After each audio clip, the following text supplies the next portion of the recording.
Now, some stores like Kmart, Lowe's, and Home Depot wanted to stick with the Black Friday tradition, and they waited until today to open. Back to you, Evan. Because they get their food from stores and restaurants, they have fresh food here like carrots, fresh bread. What's going on specifically with the Toyota recall involves these airbag brackets, which are these and these in here. They also have these child-resistant caps. You can't just twist them off. It's kind of like speed dating. The supplier pitches his business to the purchaser. If the purchaser likes what the supplier has to offer, it's the start of a new business relationship. At the start of the game, the entire student section was filled. There was even some students on the balcony. The specific recall done to the CTS Cadillac includes adding another ring, like this ring, to create distance and counterweight. I found out what you'll need because I ain't afraid of no ghosts.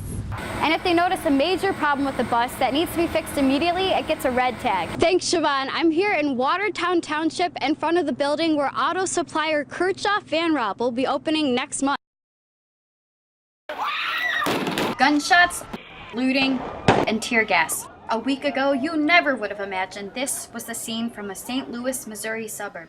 It all started on August 9th when an unarmed 18-year-old named Michael Brown was shot and killed by a Ferguson police officer. He never once attempted to grab for this officer's weapon. I ducked behind for cover because I fear for my life. I'm scared. I don't know what's going on. I don't understand why this officer is shooting his weapon at us. The shooting happened around noon on Saturday, and family members say it was only a week before Brown was supposed to start college. He don't bother nobody.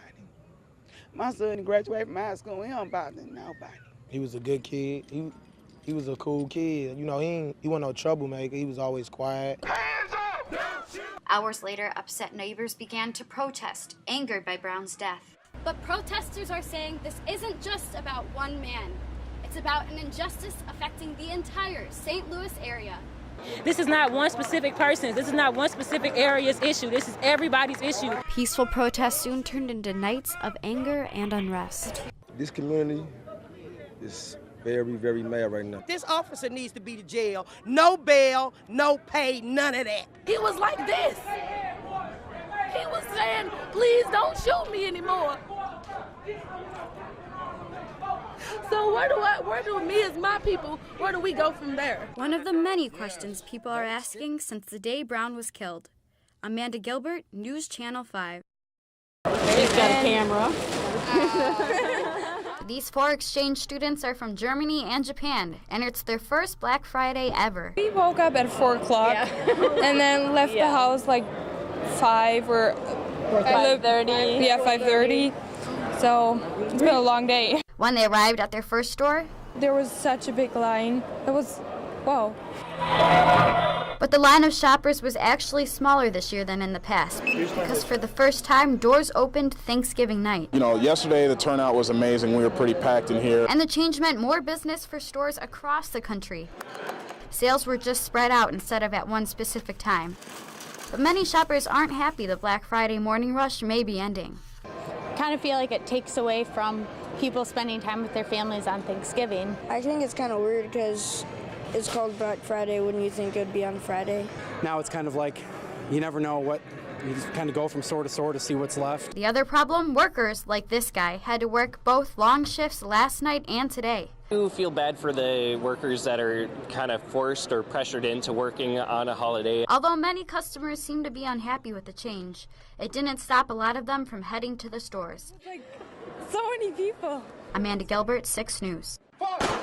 A volley of gunshots rang out in Jackson today, remembering World War II veteran Fred Bailu,